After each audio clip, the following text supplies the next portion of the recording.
Another Claw Gang member. Arpeggio specializes in exotic technology. Hello, Arpeggio here. Salutations, Mr. Arpeggio. Y'all got time to shoot the breeze? Of course, for you, chum, always. Although must we communicate through that dreadful speakerphone?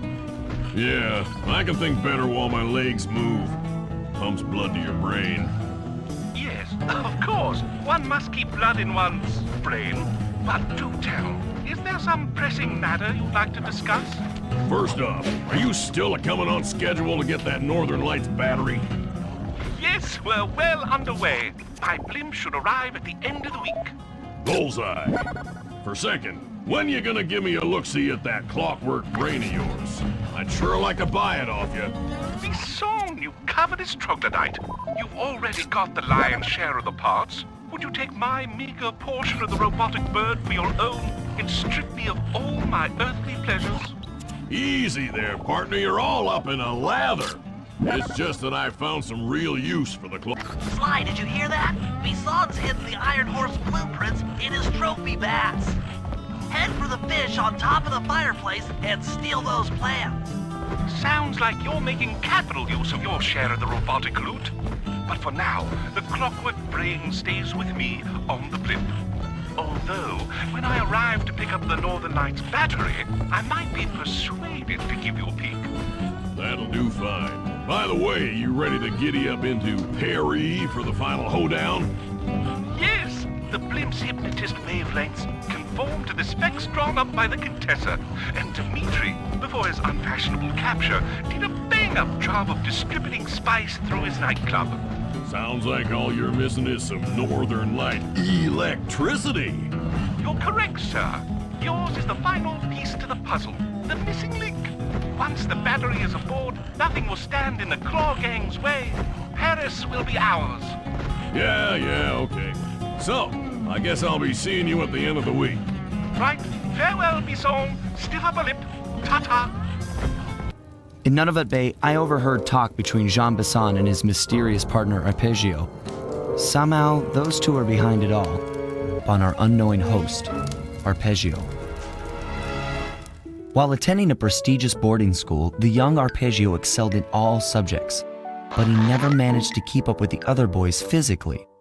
Sadly, his wings, due to their small size, were useless for flight. Furious at his feeble body, he focused his powerful mind to search for a cure in the works of the Italian Renaissance masters. Their notebooks provided the springboard for this sinister young genius, and it wasn't long before the Claw Gang took him on as chief inventor. There he is, the mastermind behind this blimp and the source of all our problems.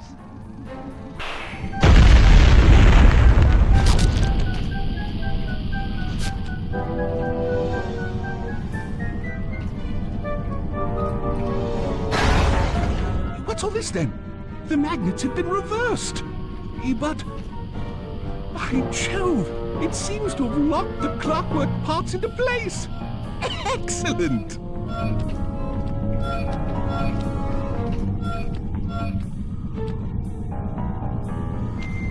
Sly Cooper! Of course this would be your doing. Ah, Mr. Cooper. No doubt you believed a reversal would pull the old bird apart, eh? But it seems to have had quite the opposite effect. I'm truly grateful. When fully powered up, I'll join myself to its circuits and be born anew! All this because you can't fly. You're pathetic. Immortality! Immortality is what I seek. The other Claw Gang members were much too short-sighted. They were satisfied using the clockwork parts to drive their various trivial schemes. But not me. No, I saw them for what they really were. The keys to life eternal. So, what? You had Neela put me on the scent back in Cairo, and then waited while I stole the parts from the other Claw Gang members, all the while not arousing any suspicion that you were behind it all? You make it sound easy, Cooper.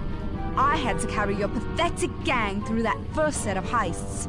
I was overjoyed when Arpeggio let me toss you in jail. I could finally go after the parts myself. Ah, but acquiring all the parts was only half the equation. Think, Cooper. What kept Clockwork alive for thousands of years? He was fueled by his hatred for my family. Splendid! That's right! Hatred.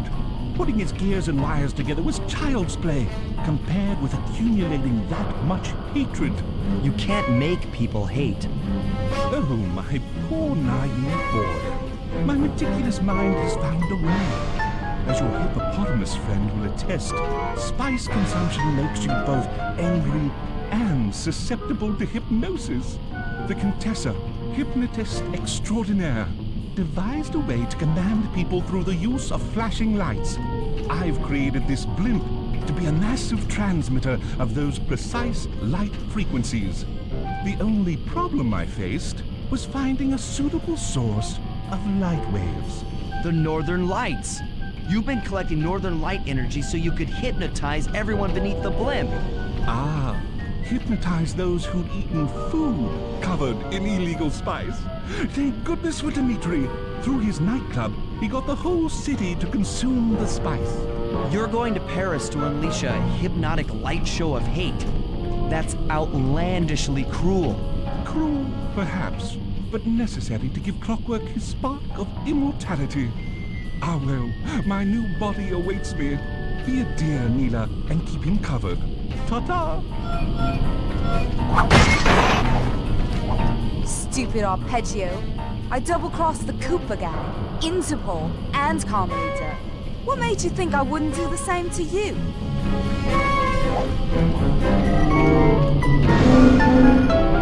This is preposterous! You're my protege, not the next candidate for my immortality. I demand you exit the Clockwork frame or...